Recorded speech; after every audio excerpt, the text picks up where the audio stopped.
Welcome to the Good Faith Podcast. I'm your host, Curtis Chang, and the Good Faith Podcast is where friends who follow Jesus help each other make sense of the world. And for this week's episode, we are going to replay a good faith classic called What the Heck is a Christian Nationalist? The reason I want to do this is because this topic is on my mind right now, because I am getting ready to go on a little trip to Ohio. We, as many of you know, are launching the After Party project. And we are doing that first in a pilot project in Ohio this fall. So my trip this week, I'm recording this in July, is to lay the groundwork by speaking at a conference there, by meeting pastors, by building partnerships with local churches where we can pilot the After Party curriculum. And the After Party curriculum is trying to heal a lot of the toxic political polarization that is ailing our church, and especially the particular form of polarization that goes by the name of Christian nationalism. So I thought it was helpful to help remind ourselves just what the heck is Christian nationalism and why it is so counter both to the gospel and also to the classic understandings of how Christianity and the American Republic are to relate to one another. So I hope you enjoy this good faith classic. What the heck is a Christian nationalist? So here's what we're going to talk about today, everybody. We're going to talk about Christian nationalism. And why are we going to talk about Christian nationalism? For a couple of reasons. One is I kind of sort of made a lot of people mad last Sunday, Curtis, with my newsletter. Shock and a unusual circumstance. It's stunning. So some people are really mad. There's some folks on Twitter trying to get a seminary to cancel a speech that I'm going to be giving next month, and some people saying I should be disciplined by my elders. They're really mad, and they're really mad because I highlighted some radical extremism that's breaking out in churches across the land. And I highlighted that there was an event in a church in Colorado where it was called a faith, education, commerce event. It included people like John Eastman, who famously wrote some of the memos that were the legal pretext for trying to argue that Vice President Pence could overturn the election. And at that event, which was in church, someone called for the hanging of the Colorado Secretary of State over trumped up, completely false charges of fraud, election fraud. And then I talked about how there's this road tour called, I believe, Renew America, that is going from church to church and church in the U.S. and packing in thousands. It's featuring people like Michael Flynn, who's the disgraced former national security advisor, who called for martial law to overturn the election results and the partial deployment of military to facilitate the overturning of election results. And some of the speakers have included Greg Locke, who's this guy who had a book burning in Tennessee recently. And he has, kind of guy that, years ago you would think, why is anyone paying attention to him? He's Westboro Baptist Church sort of level of fringiness, except that he has 2.2 million Facebook followers. And the point that I made in the piece was I tried to talk about Christian nationalism, and I said, look, I'm bringing this to everyone's attention, not because I think that this is what's happening in most churches in America or that most Christians in America are in on all of this stuff. No, not at all. But people need to know about it because radicalized minorities can do real damage. And it doesn't take a majority to do real damage. It wasn't a majority who stormed the Capitol, for example, on January 6th. So radicalized minorities can do real damage. And I wanted to highlight that and how dangerous it was. And it's not just 6 or 7 people like Westboro Baptist Church. There's a report that said Michael Flynn, who's packing out these churches, is the second biggest draw in MAGA world behind Trump himself. So it's a minority, but it's a dangerous minority. And when I started highlighting this danger, people got really, really upset. And I think a lot of them didn't read the piece because I took pains to make sure that I was not talking, to show that I was not talking about a majority. But it did made me, and it did create a lot of conversation about Christian nationalism and what it is. And we had this great podcast. One of my favorite podcasts we've done was called "What the Heck is an Evangelical?" Right. Is this one going to be called "What the Heck is a Christian Nationalist"? Yes, I think it should be called "What the Heck is a Christian Nationalist?" And so, and it's going to be fun to talk to you about this, Curtis, because here's what we're going to do. Curtis is going to kind of interview me on this because, Curtis, you're in the Bay Area. Is there much Christian nationalism out where you are? No, and let me just say, when you first proposed this topic, I was like, okay, I'm not going to have anything to say about this topic because hearing you talk about Christian nationalists reminds me of what it feels like when I would watch Steve Irwin. Do you remember Steve Irwin, the crocodile? Oh, yeah, hunter? yeah. Right? Yeah. It's sort of like, it was fascinating to watch Steve Irwin because he would go into all these exotic locations and he would poke at dangerous animals like an African crocodile. The African crocodile would jump at the camera, and then Steve Irwin would turn to the camera and say, "Crikey, mate." And I remember. And that was close. And when I hear you talk about Christian nationalists, I believe you. I think you're talking about something that's real.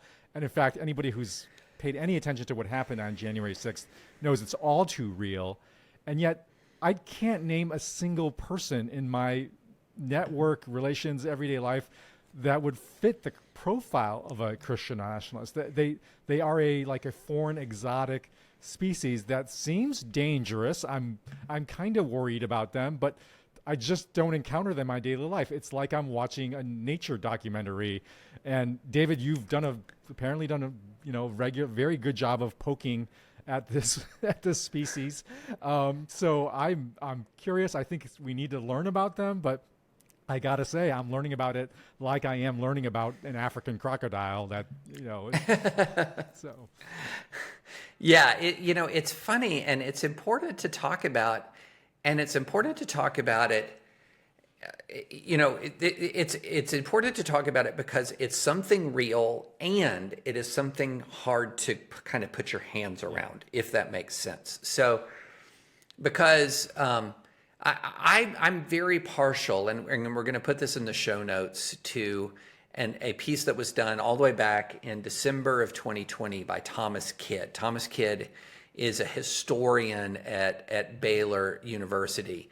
And Thomas Kidd, he has a kind of an academic definition of it, but then he says something else. I mean, so for example, as he quotes actually another historian who calls Christian nationalism as, quote, an understanding of American identity and significance held by Christians, wherein the nation is a central actor in the world historical purposes of the Christian God.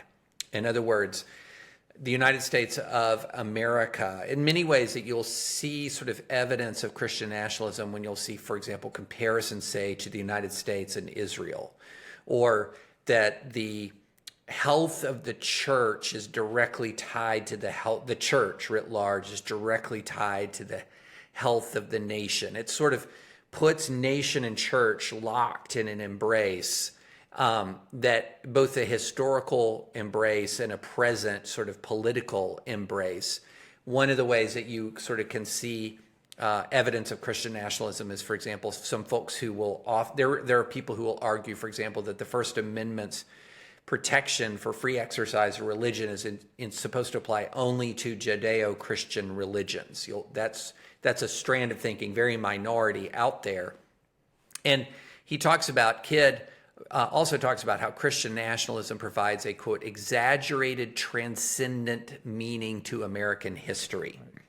In other words, American history is something unique and special, and that this transcendent meaning can, for example, undergird American militarism. So these are, I guess the best way to look at it is that it's tying together, even if you're not talking about in a formal legal sense, that there is a very special, specific, transcendent purpose for the United States of America. That very special, transcendent purpose is tied to the church.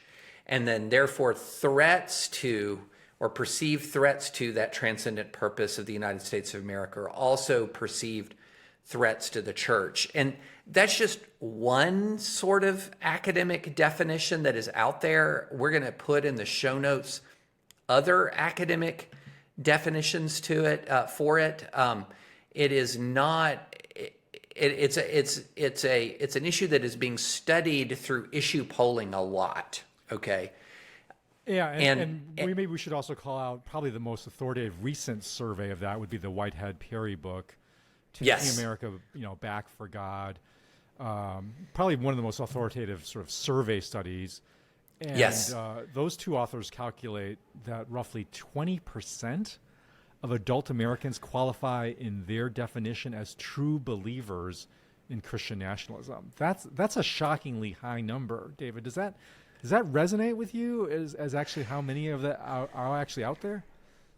Well, again, it's a definitional issue. So this is a situation where the definition of Christian nationalism is not something that it sort of comes down from stone tablets that we can all agree on the definition and then ask specific issue polling about. Does it sound unusual that 20% would have views that are arguably Christian nationalist? That doesn't surprise me at all. Okay, 20% are Christian nationalist. I don't know about that. Right. So it's a very tough thing to kind of wrap your arms around it. We'll put some other resources in the show notes as well, but there was, for example, some folks try to discern how much have Christian nationalist ideas penetrated into American evangelicalism as opposed to, for example, wokeism, hyper woke ideas. And in this particular formulation of Christian nationalism, it found that about 50% of evangelicals profess to hold some Christian nationalist ideas, while only about 5% of evangelicals could be characterized sort of as woke in the conventional sense. Now, living in Tennessee, that sounds right. Well, I think that's important, the regional dimension of this. And again, just to repeat, I think, for our listeners who are like me, coming from the coastal sort of urban area, again, this all sounds like kind of foreign and strange, and yet, so maybe help us understand, like, just where are the regional concentrations of the Christian nationalist sentiment? I mean, is it the South, Deep South, Bible? Does it correlate with the Bible Belt? And what are the racial demographics of this species? Yeah, it's very interesting. So the first thing you have to understand is that American evangelical Christianity is disproportionately Southern to begin with. That's right. Okay, so if you're going to talk about American evangelical Christianity in general, what you're talking about is a disproportionate Southern phenomenon. Okay, so the culture of the South and the culture of the evangelical church are linked together more than you might think. The other thing is that it is not explicitly it is not exclusively a white racial phenomenon. So I'll give you Andrew Whitehead and Samuel Perry have summarized. This is one definition of Christian nationalism. Okay, the federal government should declare the United States a Christian nation. Okay, so these are sort of classic Christian nationalist statements. The federal government should advocate Christian values. The federal government should not enforce the strict separation of church and state. The federal government should allow religious symbols in public spaces. The success of the United States is part of God's plan. The federal government should allow prayer in public schools. Now, you might look at that and think, wait a minute, is that Christian nationalism? Or is that kind of Christian conservatism? Yeah. And some of those elements the number 3, the federal government should not enforce the strict separation of church and state. So I have an issue with that formulation. The Constitution says the federal government shall not establish a religion. It does not specify separation of church and state. But number 1, the federal government should definitely not declare the United States a Christian nation. That would be an establishment. So there are a number of people of all races who agree with one or more or even all of these elements. And so that is, now, here's my question to you. I can see an American citizenship issue and a sort of a problem with Christians interacting in a pluralistic democracy with arguments like the federal government should declare the United States a Christian nation, which would, of course, violate the Establishment Clause. That I can see, but a lot of this other stuff doesn't strike me as a theological problem for a Christian to hold these views, if that makes sense. That it's more of a constitutional problem, but the American Constitution is not Scripture. So, for example, if you argue that the federal government should allow prayer in public schools, that doesn't strike me as a problem for your Christian faith. It might strike me as a problem that says, well, wait a minute, there's a lot of problematic elements to that. Are you willing to allow a Muslim call to prayer? Yeah. And so some of this stuff, when we talk about Christian nationalism, some of this represents sort of a theological issue we might have, and that's what I was talking about earlier when I talked about an exaggerated transcendent meaning to American history. I think that has some theological issues, but some Christian nationalism just strikes me as not necessarily a theological issue so much as a constitutional issue, right? If that makes sense. Well, that's where it strikes me that it's not that helpful to try to analytically break out piece by piece elements of Christian nationalism, because then we get into these sort of things like, well, I can sort of see that, that maybe that's a point there because, like you said, that's not strictly non-constitutional, or maybe as a Christian, I might actually buy that slice of it. I think it seems more helpful to try to get at the guts of Christian nationalism as an identity, as a movement, right? And say, what is its essence of what is it all about, and why then is it problematic, and why is it problematic to both civic society, secular civic society, and then also why is it problematic for the church? And so, yes, maybe to boil this out, maybe to apply some sociological categories here or both sociological and theological categories.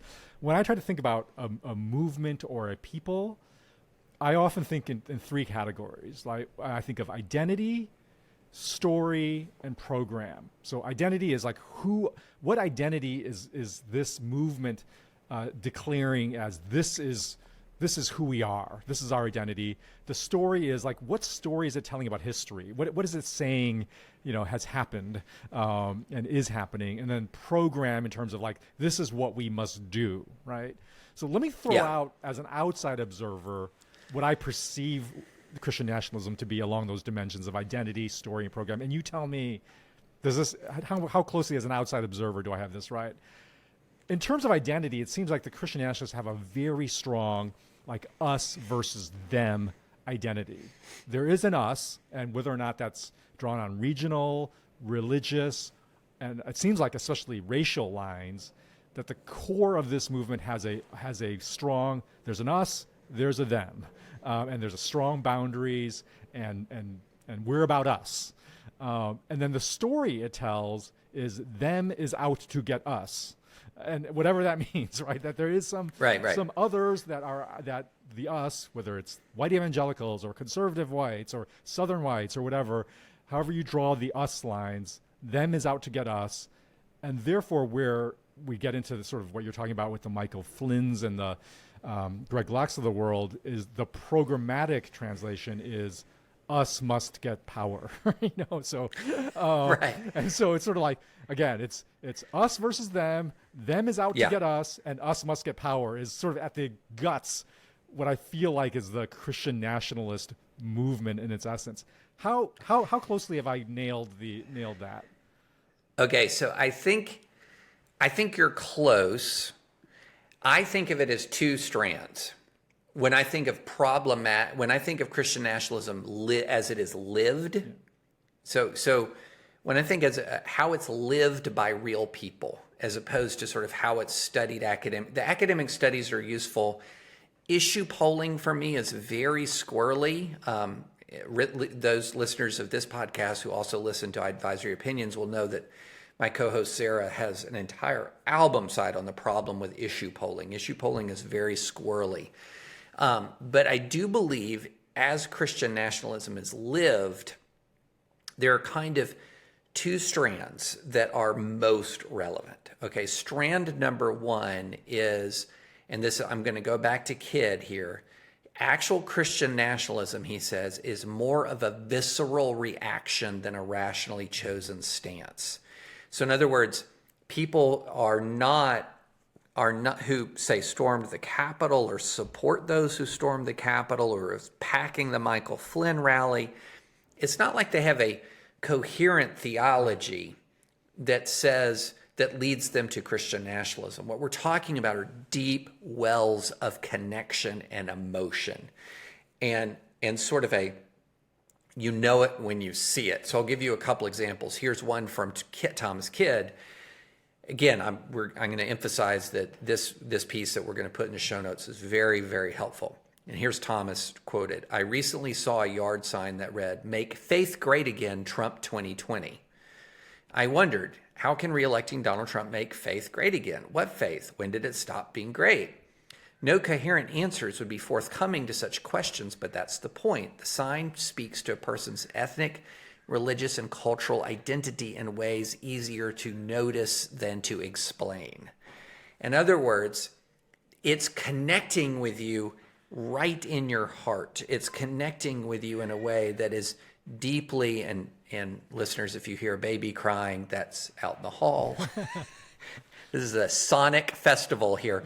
Anyway, so it connects deeply in your heart. I'll give you another example that just came across the internet on Friday, and that is there's a gubernatorial candidate in Georgia who her slogan is Jesus, guns, babies. Right. Jesus, guns, babies. Okay, that's not a theology. There's not really a theology there, but everybody knows it's faith and freedom. It's God and country. It's definitely going for a visceral reaction. And I think that that's a lot of what is happening across American Christianity. It's very visceral. Now, to what extent is there something that's more than visceral, that's very, very theological? And this is where we're moving more away from a lot of the, say, like at the classic Southern Baptist church and more into sort of the Pentecostal world. It's where you're going to encounter something called Seven Mountain Dominionism, or the Seven Mountain Mandate. This is one permutation that essentially is talking about that American Christians are called to essentially control all of the quote-unquote mountains of influence, such as government, education, pop culture, etc. And so that linkage between the fate of our society and Christian control over all of these various mountains of cultural and political influence, it's inseparable, it's deeply linked. And so this is where you saw it's in this community where you saw a lot of the prophecies about Donald Trump's very specific anointing, would be a phrase that would be used.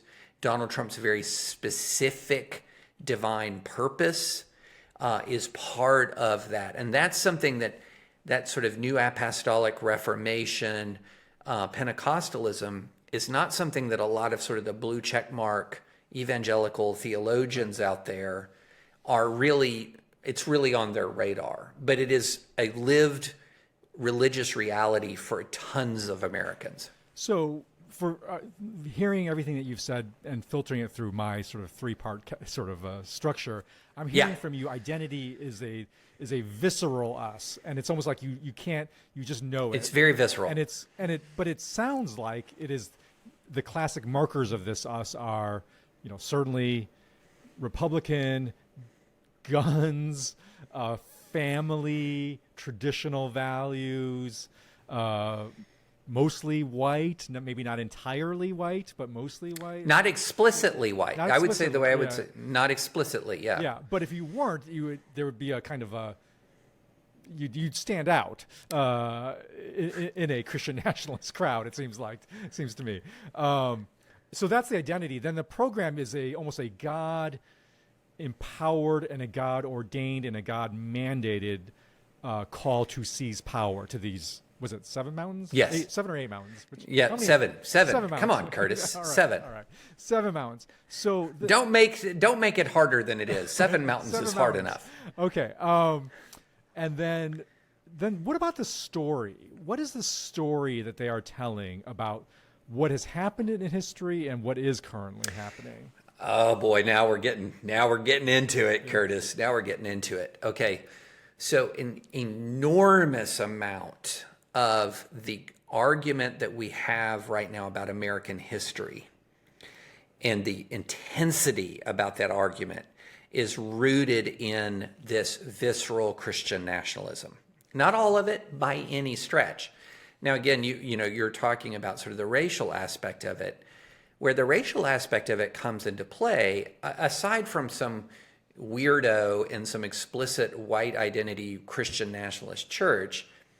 Your average Christian nationalist is, and again, when I talk about the definition, I'm talking more about the visceral reaction definition, the 7 mountain definition, not some of these more academic definitions, which, by the way, actually show a surprisingly high number of Black Americans buy into elements of Christian nationalism. So I'm not talking about the more academic definition. I'm talking about the more visceral that we've seen manifest itself in American culture and politics. That with these guys, what you're saying when it comes to history, this is where that sort of divine purpose for the nation comes in. And so the story of this country is a story that is a story of courage and virtue and liberty and freedom.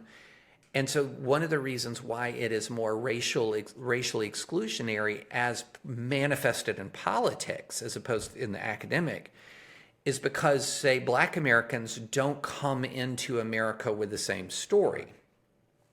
And so therefore, you have an intense, when you're confronting somebody who's in this sort of visceral Christian nationalism with things like the Tulsa Race Massacre, the Wilmington race riots, or the hammerlock of Jim Crow. This is where when you talk about systemic legacies of racism or use terms like systemic racism, what you're beginning to challenge is that transcendence, that transcendent story about the American, that transcendent American story. And so that's why it gets so, one of the reasons why it gets so very intense is because you're not just sort of challenging your notion of patriotism, but you're challenging a deeply spiritualized narrative about a transcendent national identity.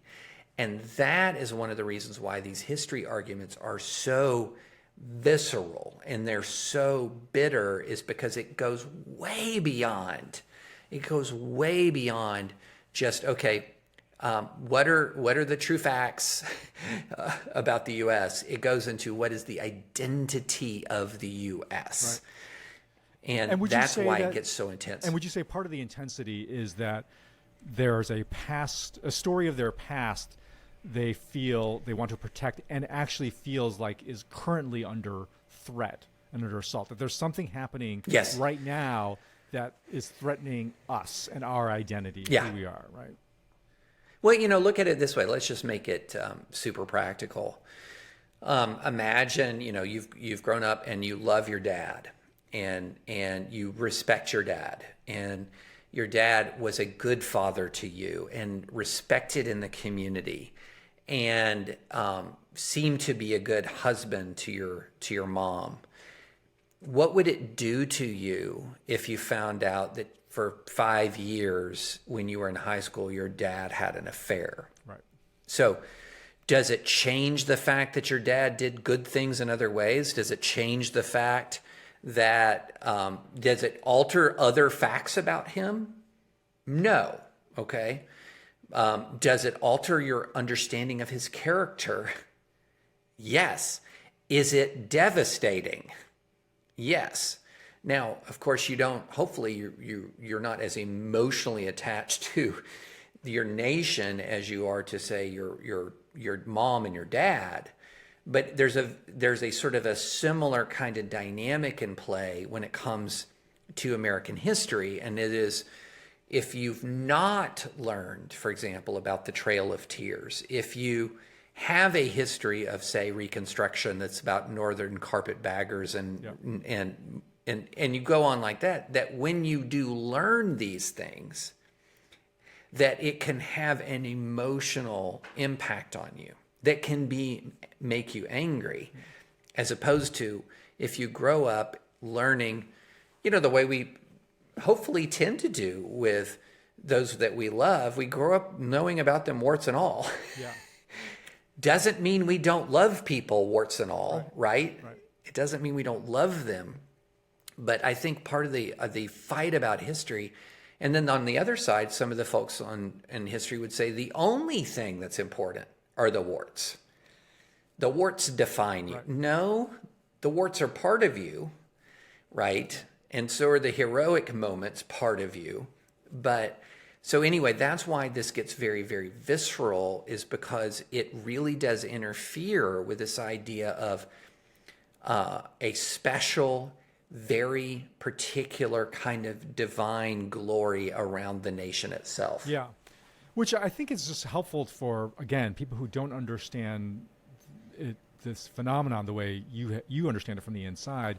When human beings have our identity threatened, like when we have an us and we feel like there is a them who is out to get us, and that's the story we're telling it, and the story that we've told about ourselves and our nation is being undermined or being sort of challenged, that is a visceral reaction. I mean, when any of us get our identity or our story challenged, that gets at we're moving into sort of non-rational realms of how human beings behave and react. And it's another, and then when you add onto that the program of then say, well, therefore, when you add onto the sort of the God-ordained program of therefore seize power to protect us and our story, then you really get this very explosive brew of energy, emotion, threat that I think was what we witnessed on January 6th.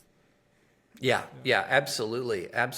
And I think it also gets to, and let's just touch another one of the third rails, part of the CRT debate, right? Because when you dive into CRT, one of the salient aspects of it is that it has a very grim view of American history. Right. Very grim. For example, one of the architects of CRT, a professor named Derek Bell, who was a Harvard professor actually in exile when I was at Harvard, he talked about something called interest convergence. He had a view of the civil rights movement that in essence wasn't what happened in the civil rights movement, or what interest convergence essentially means in its simplest terms is white Americans only join to elevate black Americans when it is in the interest of white Americans to do so.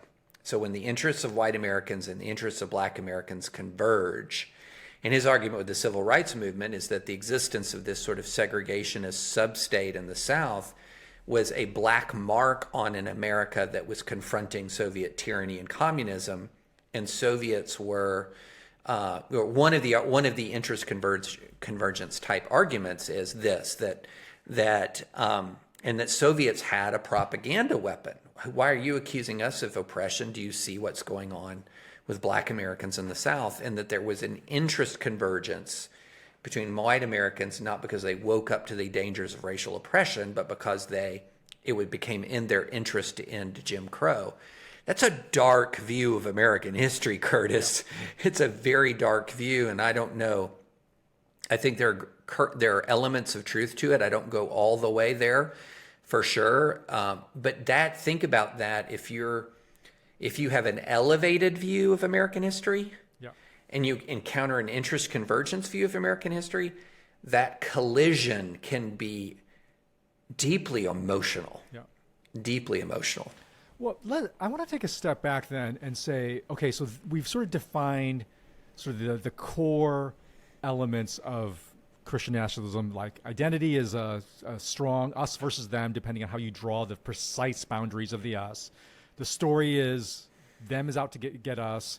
And the program is God's telling us we got to seize power to protect us and our story. I think it's helpful to compare that with actually what has been the classic versions of that, of identity, story, and program that actually has undergirded America for hundreds of years and from its very founding. Because that, I think comparing the Christian nationalist version of those three things with what has traditionally sustain the American Republic and its relationship to religion is helpful to see just how sharp of a contrast this is and how much of a new threat really it is to the American sort of republic, frankly, right? So here would be my version. And David, I want you to put on your historian's hat and tell me how much you agree with this version. At which point every historian listening to this podcast says, you have no historian hat. Okay, your pseudo-historian hat. Okay, there we go.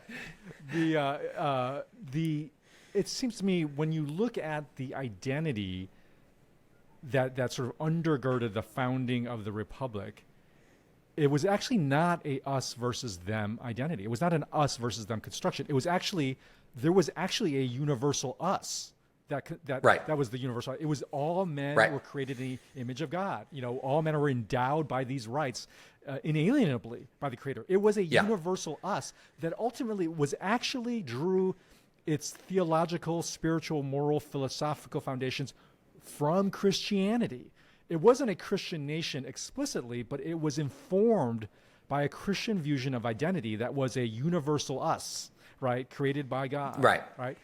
And so that's the identity, which is so much in contrast to a us versus them construction of identity that the Christian nationalism advances.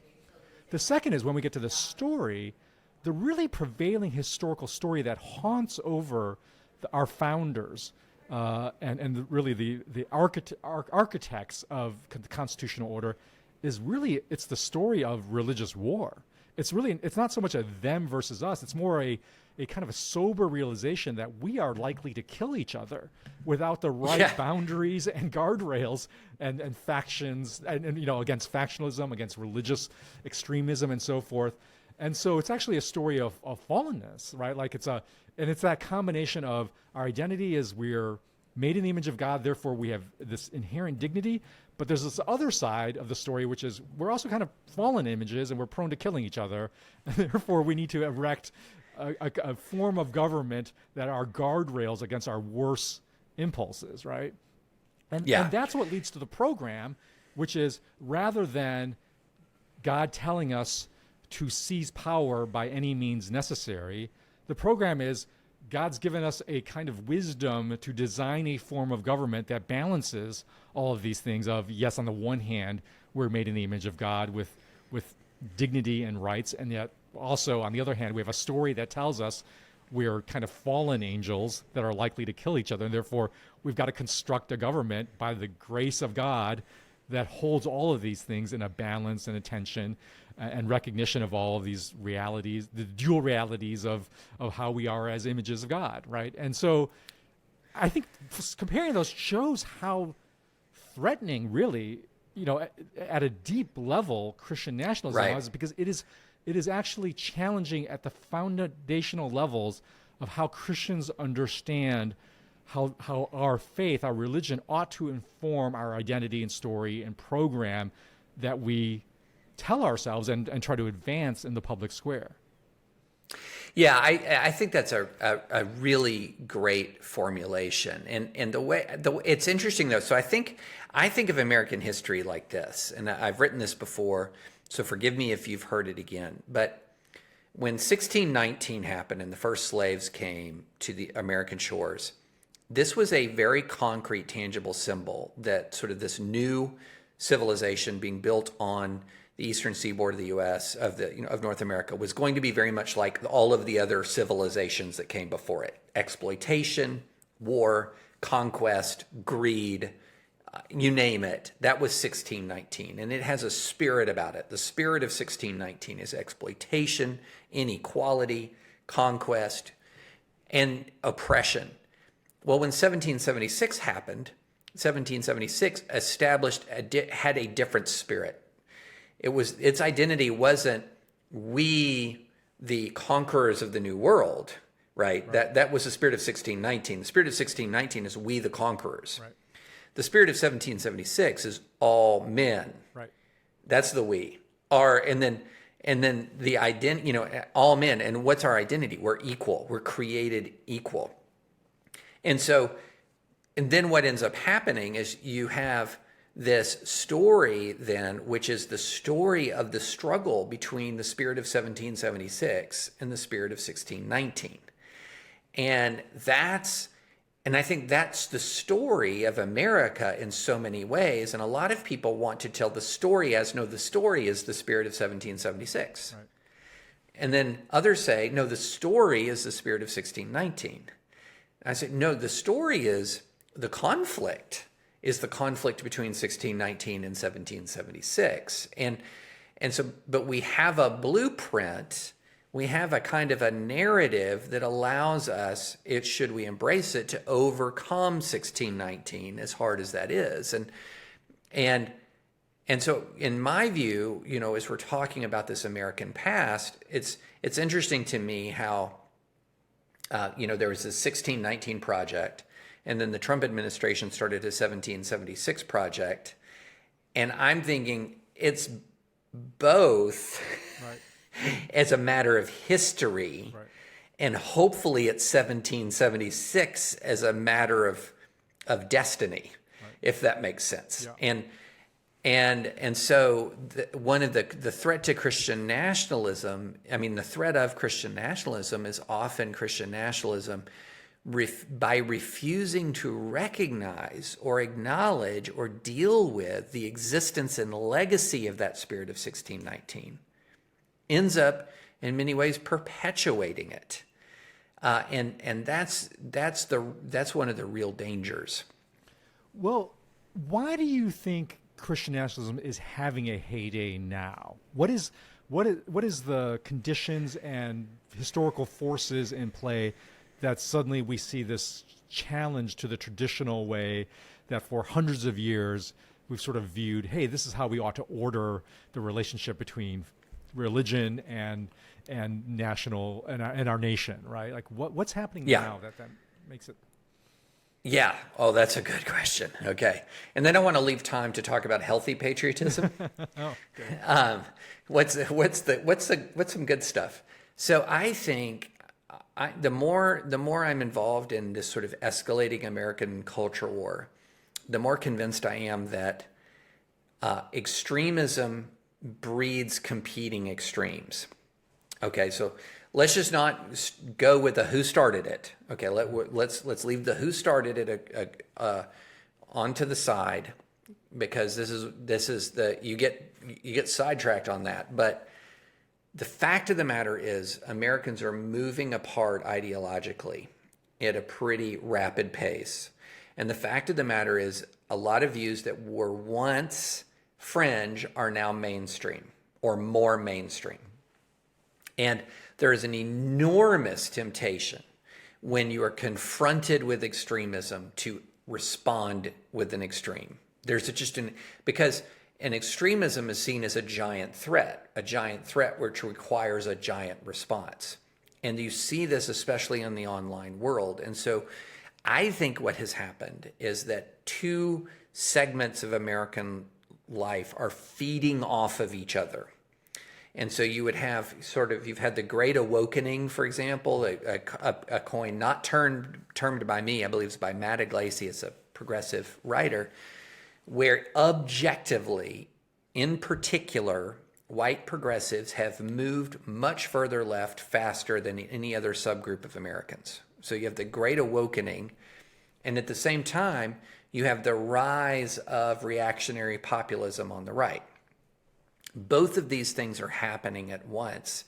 And on the right in particular, every example of extremism from the Great Awakening doubles down the right-wing commitment to an extreme response. And every extreme response on the right doubles down the left's commitment to its own opposition. And so you create this dynamic. And by the way, Curtis, this is the dynamic we have seen in the developing world. This is the dynamic we see in countries that are torn apart by civil conflict. And that's why I'm putting aside the who started it part for now, because if you talk to Shia in Iraq in 2007, like I did, or Sunni in Iraq in 2007, like I did, they would tell you a story of extreme violence from one side that required an extremely violent response on the other. Now, thankfully, we have not come anywhere near that level of political violence, but we're in that level of sort of rhetorical combat that sometimes spills over into the streets, as we've seen. And so I do think that one of the reasons why this is popping up is that extremism creates a temptation in the human heart towards an extreme response, even though a more moderate response is just as exclusive of the opposing extremism as the extreme response is. And so I think that that's kind of where we are right now. So what then for the church, David? What is, in this moment where we've got this movement on the extremes, a minority movement, but nevertheless gaining energy, adherence, certainly attention, and shaping the public discourse, because by its very extremism, it's sort of shaping the terms of the debate and an argument, right, and forcing this, or at least triggering this opposing extremism on the other end. As a Christian of good faith, of our folks that hopefully are listening to this podcast, what is the call of God for us then in this particular moment? Boy, that's a great question. So I'm going to turn to C.S. Lewis for this, because it should not surprise any person that C.S. Lewis has thought about these very issues. And aside from, it's interesting. The other day I was asked what are my theological influences in my life, and it's really interesting the more I think about it, and the older I get, I think, aside from my reading of Scripture, C.S. Lewis has probably been more influential to me than any other single person. So just laying my cards on the table there. It's hard to go wrong with C.S. Lewis. So he has, in his book, The Four Loves, he talks about patriotism. In The Four Loves, he talks about agape, the love of God, eros, sexual love, philos, friendship, and I don't even know if I'm going to pronounce this correctly, but storge or storge, whatever. Yeah. Storge, yeah. Affection. Yeah. Affection. So he locates patriotism in this last love, and he talks about it, how it has several components, some that are benign and virtuous and others that are actually dangerous. And here's the one that he says is benign and virtuous. And I love the way he put it, so just forgive me, I'm going to read this paragraph. First, there is love of home, of the place where we grew up, of the place where you grew up in, or the places, perhaps many, which have been our homes, and of all places fairly near these and fairly like them. Love of old acquaintances, of familiar sights, sounds, and smells. As the family offers us the first step beyond self-love, so this offers us the first step beyond family selfishness. Man, that's a great line. I want to, as the family offers us the first step beyond self-love, so this offers us the first step beyond family selfishness. Of course, he says, patriotism of this kind is not in the least aggressive. It asks only to be let alone. It becomes militant only to protect what it loves. In any mind which has a pennyworth of imagination, it produces a good attitude towards foreigners. How can I love my home without coming to realize that other men, no less rightly, love theirs? I think that's just beautifully stated. Mm-hmm. I think that's just beautifully stated. But then he goes on to say, here's where things get dangerous. He says that your affection for your country can lead to, quote, a particular attitude to our country's past that, quote, has not quite such good credentials as the sheer love of home. He says the actual history of every country is full of shabby and even shameful doings. The heroic stories, if taken to be typical, give a false impression of it and are often themselves open to historical criticism. And then the last thing he says that gets into the most dangerous is this idea, this firm, even prosaic belief that our own nation in sober fact has long been and still is markedly superior to all others. This belief, he says, can produce asses that kick and bite. And on the lunatic fringe, he says it may shade off into the popular racialism, which Christianity and science equally forbid. That's good stuff. Yeah, it is good stuff. And so let's boil that down. I mean, it seems like what Lewis is really saying is, look, how can we love our country, not in the way of simply being blind to its faults, right? Like being blind to the spirit of 1619, to use your construct, but really to love it with its faults and to actually seek its well-being, but also in a way that is inclusive, that is actually making room for the others, the people who might otherwise be put in the them category as the foreigners. Right. And so, like, what does that mean in this particular moment for us to practice that kind of love of our country? Well, you know, I think one thing that let's go in sort of reverse order. So we have to obliterate sort of the dangerous manifestations. So this sort of notion that this nation, now I have long said, I think, you know, it's funny, I think about myself because I've kind of long said this is the greatest nation on earth. Well, I think it's the most powerful nation on earth. Yeah. It's the wealthiest nation on earth. It has many great things about it. I kind of have had sort of this conviction that, does my patriotism require me to say that this is the greatest nation? Right. It has great things about it, but I don't have to have this conviction that it's, quote, the greatest nation on earth for me to love it. Absolutely. Or for me to put... Otherwise, how would somebody living in, whatever, Panama or be patriotic, which they of course are patriotic, but you know, they would never claim they're the greatest country in the world. So it's only Americans who sort of feel like love of country requires you to claim supremacy over all other nations. Mm-hmm. It's not like Norwegians that are sitting around going, too bad I can't be American, but I guess Norway's not bad for a second. I think most Norwegians are very glad they're Norwegians and not Americans, actually.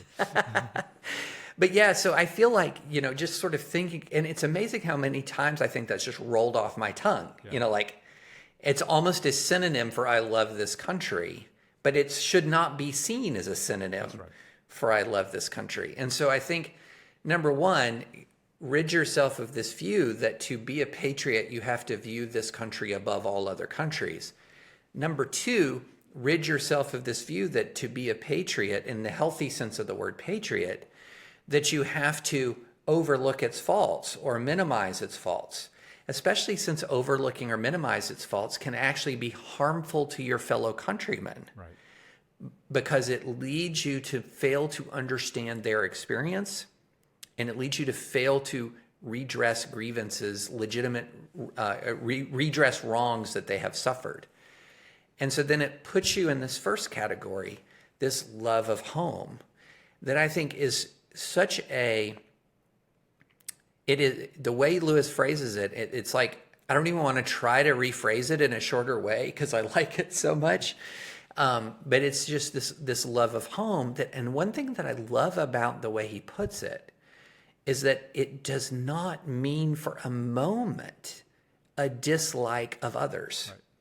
And in fact, it means an understanding of others, because of course they're going to love their home as well. And it's not a pacifism either. He notes it becomes militant only to protect what it loves. In other words, Lewis is around in the time of World War II.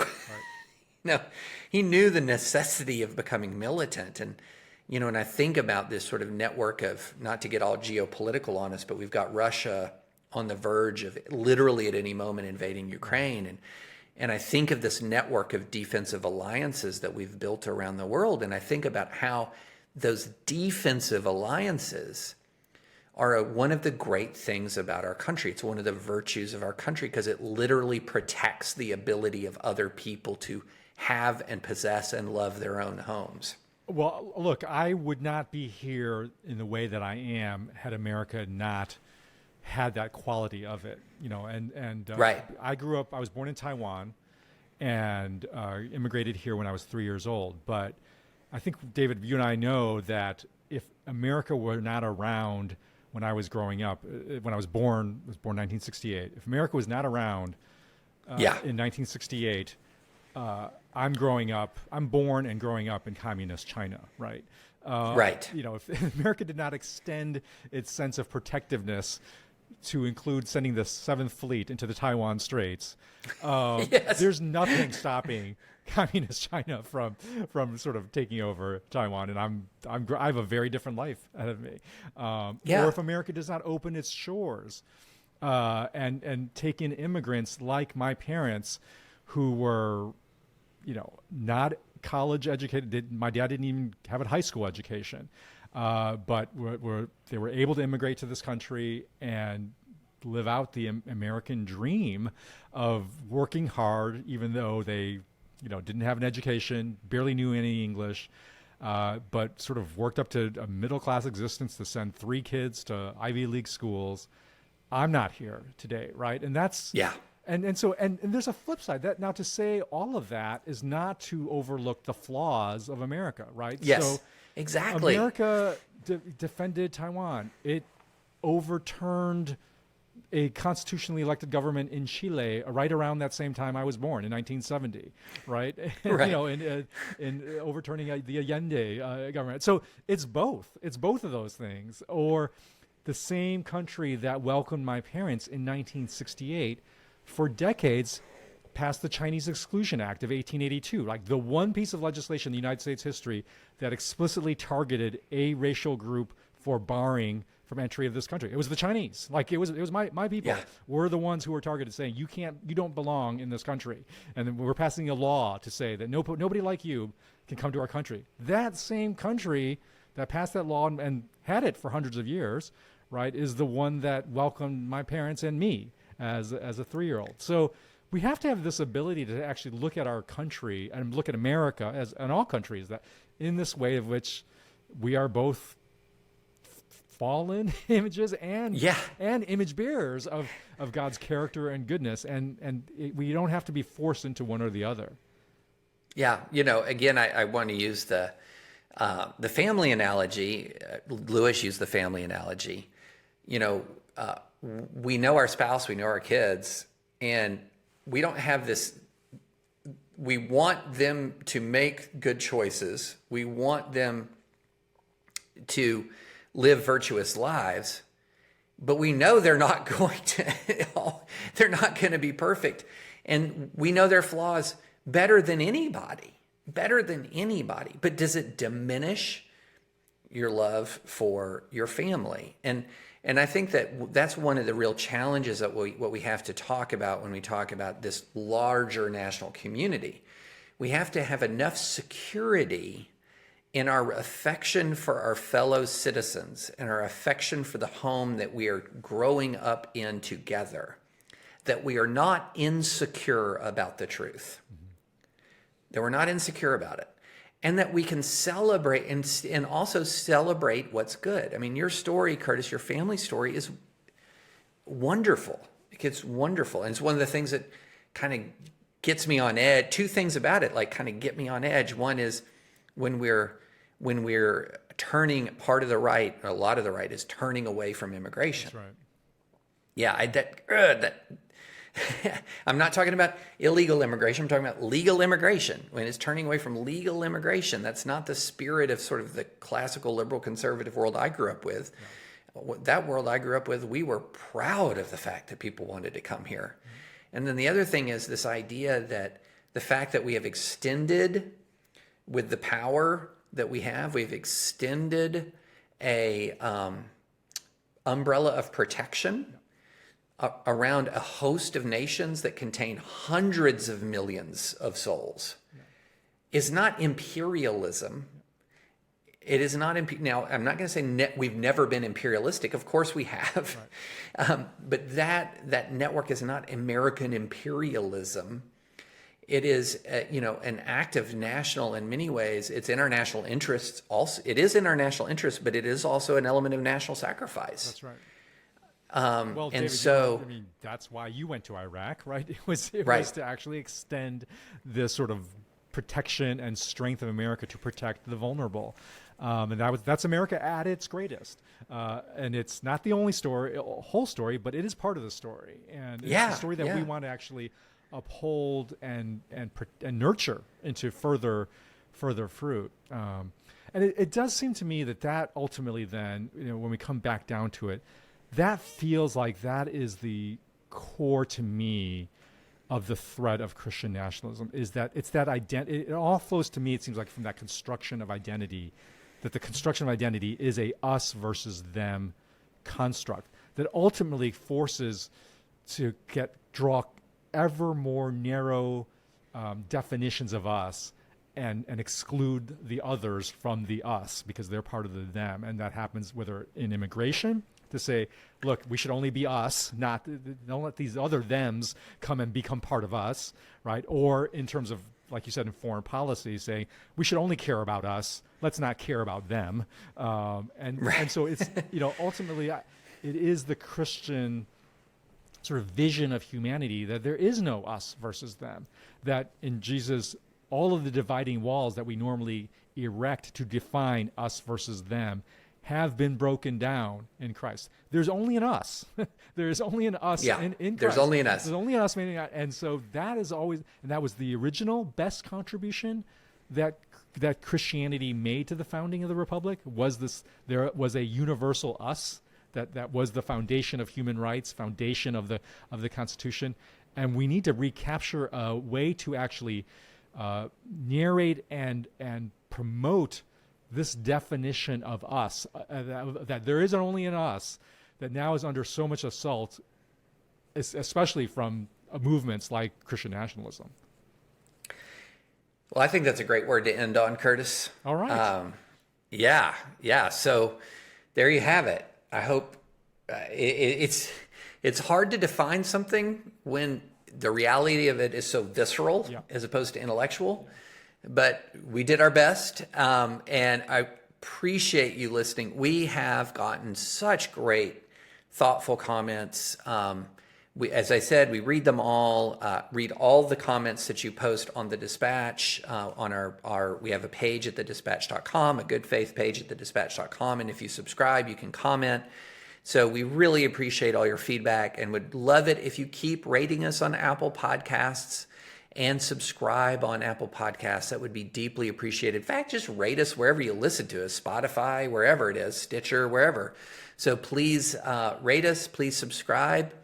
Please check out thedispatch.com, and we will be back next week.